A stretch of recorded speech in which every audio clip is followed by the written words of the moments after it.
तो आप सभी विद्यार्थियों का स्वागत है इस चैनल में। दोस्तों आज का यह वीडियो उन सभी छात्र छात्राओं के लिए है जिनका दो एग्जाम होने वाला है बोर्ड का, एक तो दिसंबर में और दूसरा आपका मार्च अप्रैल में। भले आप सीबीएसई बोर्ड के विद्यार्थी हैं या फिर झारखंड बोर्ड के विद्यार्थी हैं या फिर इंडिया के किसी भी बोर्ड के स्टूडेंट हैं, तो आपको इस वीडियो को अंत तक देखना चाहिए। दोस्तों यदि आपके मन में जरा सी भी इच्छा है कि हम टॉप करेंगे, टॉपर बनेंगे, और यदि टॉपर ना भी सही, यदि मेरा 400 प्लस मार्क्स आ जाता है, यानी 80% से ऊपर मार्क्स यदि लाने की इच्छा है, तो आपको मेरी बात को मानना चाहिए। मैं गारंटी के साथ आपको बताता हूं कि यदि आप मेरी बातों को मानोगे, यदि जो मैं बात यहां पर बताऊंगा यदि उसको जरा सा भी फॉलो करोगे, तो आप कंफर्म टॉप करोगे।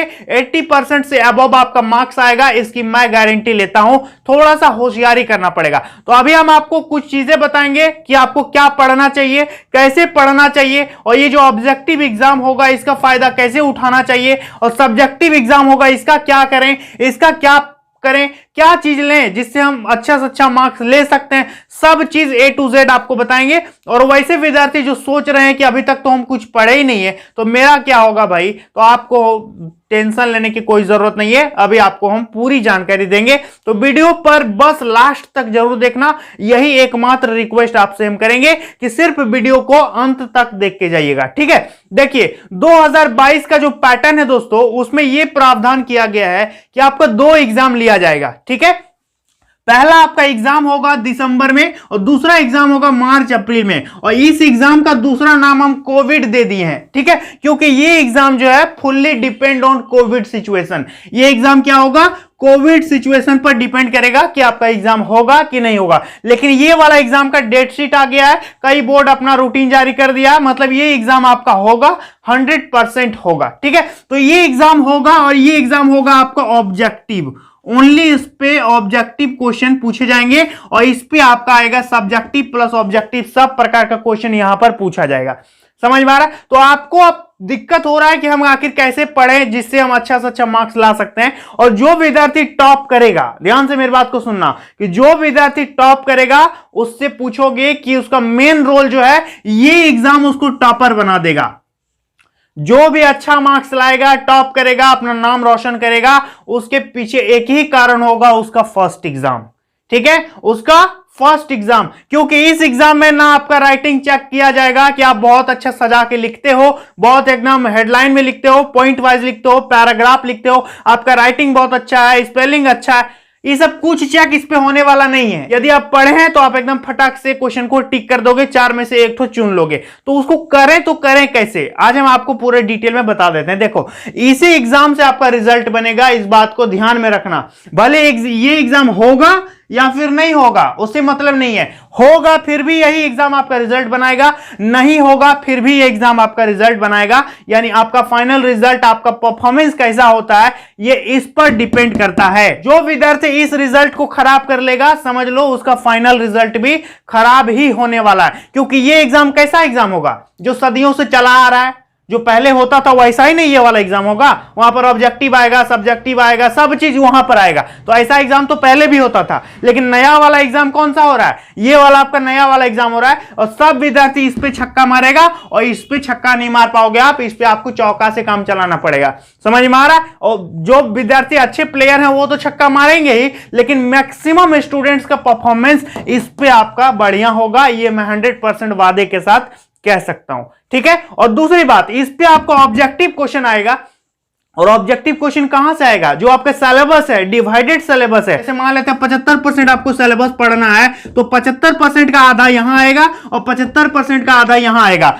मतलब 37.5% पढ़ के आपको ऑब्जेक्टिव एग्जाम देना है, और 37.5% पढ़ के आपको सब्जेक्टिव एग्जाम देना है। समझ में आ रहा? और आप क्या समझते हो कि ऑब्जेक्टिव बहुत ज्यादा टफ आएगा, एसएससी, रेलवे, बैंकिंग, पुलिस जैसा ऑब्जेक्टिव क्वेश्चन आएगा, नेगेटिव मार्किंग होगा? बिल्कुल नहीं, ऐसा कुछ भी नहीं होने वाला है। आपका ऑब्जेक्टिव कहां से आएगा, आपके बुक से। आपका जो चैप्टर आ रहा है बस उस चैप्टर के अंदर से आएगा भाई, कहीं बाहर से आने वाला नहीं है। और जो भी 5-6 चैप्टर आ रहा है उसी में से यहां से ऑब्जेक्टिव आएगा। और यदि 40 मार्क्स का ये एग्जाम है और 35 प्लस आप नहीं लेते हो थ्योरी में, तो फिर बेकार है, ऑब्जेक्टिव एग्जाम का आप फायदा नहीं उठा पाए। तो आपको करना क्या है, मेरी बात को ध्यान से समझिए, जो हम अभी बताएंगे ध्यान से मेरी बात को सुनना, यहीं पर मेन पॉइंट छिपा है, ठीक है। आपको करना क्या है कि कोई भी चैप्टर है, मैथ है, साइंस है, फिजिक्स, केमिस्ट्री, कुछ भी है, आपके पास बुक्स है या आपके पास नोट्स है, आपको क्या करना है, एकदम फुल कंसंट्रेट करके, माइंड को शांत करके चैप्टर को पूरा डिटेल में समझ करके पढ़ना है। तो सबसे पहला पॉइंट हो गया, समझ कर पढ़ो। ठीक है, समझ कर पढ़ो, यही काम आएगा, दूसरा कुछ भी काम आने वाला नहीं है, क्योंकि क्वेश्चन कैसा आएगा, कहां से घुमा देगा, किधर से क्या कर देगा, ये किसी को कुछ नहीं पता है। कोई जरूरी है कि विद्युत धारा का ऐसा ही मात्रक पूछेगा, वहां पर आपको दूसरा तरह से घुमा करके भी पूछ सकता है। तो कोई भी चैप्टर यदि आप समझ करके पढ़ते हो, अभी भी 1-2 महीना का टाइम है, यदि एक दिन में एक चैप्टर आप समझ के पढ़ोगे तो आपका 2-3 बार रिविजन हो जाएगा। समझ पा रहे हो मैं क्या कर रहा हूं? तो किसी भी चैप्टर को, किसी भी टॉपिक को आपको क्या करना है, समझ कर पढ़ना है। पढ़ना है, इसको याद नहीं करना है, पढ़ो, कि कहानी की तरह उसको पढ़ो समझ करके, कि हम इसे एक कहानी के रूप में ले लेते हैं। जैसे हम सुबह उठे, फिर शाम तक क्या किए, और रात, कल परसों पूछेंगे कि उस दिन तुम दोपहर में क्या किया था, तो आप बता सकते हो। तो यदि रटने की कोशिश करोगे तो फिर आप नहीं कर पाओगे। तो आपको करना क्या है कि समझ करके पढ़ना है। ठीक है, पहला पॉइंट तो हो गया, समझ करके पढ़ोगे। अब जब हम समझ करके पढ़ लिए तो अब हम क्या करेंगे, तब आपको क्या करना है, देखो, गैस पेपर, सैंपल पेपर या फिर टेस्ट पेपर, जो भी आपको मिलता है, इससे आपको प्रैक्टिस करना है कि जो चीज हम बुक में पढ़े थे, क्या उठो चीज यहां पर मेरा मैच कर रहा है, क्या हम यहां पर क्वेश्चन आंसर दे पा रहे हैं कि नहीं दे पा रहे हैं। तो guess paper, sample paper, test paper, जो भी आपको मिलता है, उससे आपको प्रैक्टिस करना है। क्या करना दोस्तों, प्रैक्टिस करना। सबसे पहले तो बुक और नोट्स को समझ के पढ़ो, इसके बाद गैस पेपर, सैंपल पेपर से प्रैक्टिस करो। इसके बाद जो है गवर्नमेंट जारी करती है मॉडल पेपर। ठीक है, मॉडल पेपर आपको यह बताता है कि क्वेश्चन कैसा आने वाला है।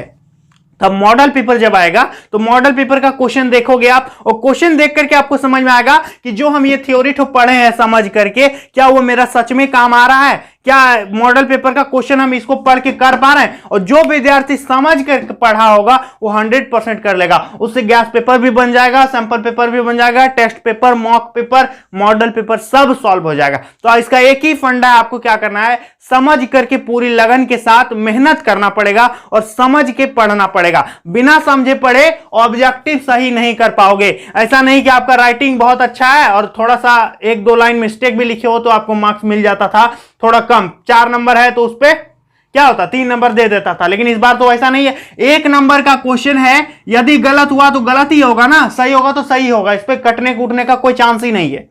कटेगा तो पूरा कटेगा, सही होगा तो पूरा का पूरा सही होगा, क्योंकि ये ऑब्जेक्टिव है।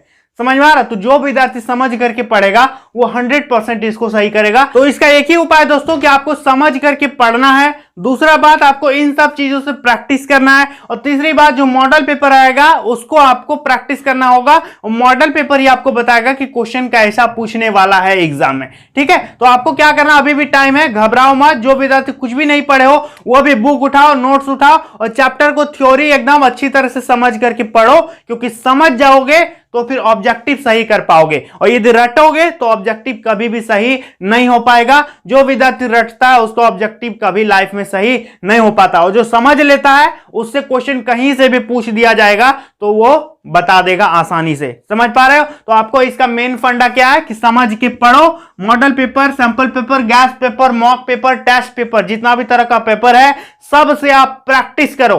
क्या करना है, प्रैक्टिस करना है, क्योंकि आपका एग्जाम सब्जेक्टिव नहीं होने वाला है, ऑब्जेक्टिव होगा, और इसी एग्जाम से आपका रिजल्ट बनेगा। ये वाला एग्जाम का कोई अभी वैल्यू नहीं है, क्योंकि इसकी गारंटी कोई नहीं लेता है कि ये फुल्ली डिपेंडेंट है कोविड के सिचुएशन पर कि एग्जाम होगा या फिर नहीं होगा। यदि एग्जाम होगा फिर भी आपका रिजल्ट बनेगा इसी से आपका बढ़िया रिजल्ट बनेगा, और यदि होगा या नहीं होगा फिर भी आपका रिजल्ट यही एग्जाम बनाएगा, क्योंकि ये फुल्ली ऑब्जेक्टिव है। आप देखोगे जब टॉपर का लिस्ट जारी होगा ना तो उस पर आप देखोगे कि ये वाला एग्जाम उसका बेस्ट गया होगा, और यदि ये वाला एग्जाम हुआ ही नहीं फिर भी इसी से रिजल्ट बनेगा, और यदि हो ही गया तो दोनों को जोड़ देगा तो फिर भी इसका वेटेज आपका ज्यादा पूछेगा। इसका वेटेज सब विद्यार्थी का मार्क्स इस पर ज्यादा रहेगा, इसका मैं आपको गारंटी देता हूं, आप देख लेना। ठीक है, तो आपको मेरी बातें कैसी लगी सुन करके कमेंट सेक्शन में जरूर बताइए, और यदि आप चैनल पर पहली बार आया तो सब्सक्राइब करना ना भूलिएगा, और जो विद्यार्थी मेरे ब्लॉग चैनल को सब्सक्राइब नहीं किए हो नीचे लिंक हम डिस्क्रिप्शन बॉक्स में दे दिए हैं, जाकर के सब्सक्राइब कर देना।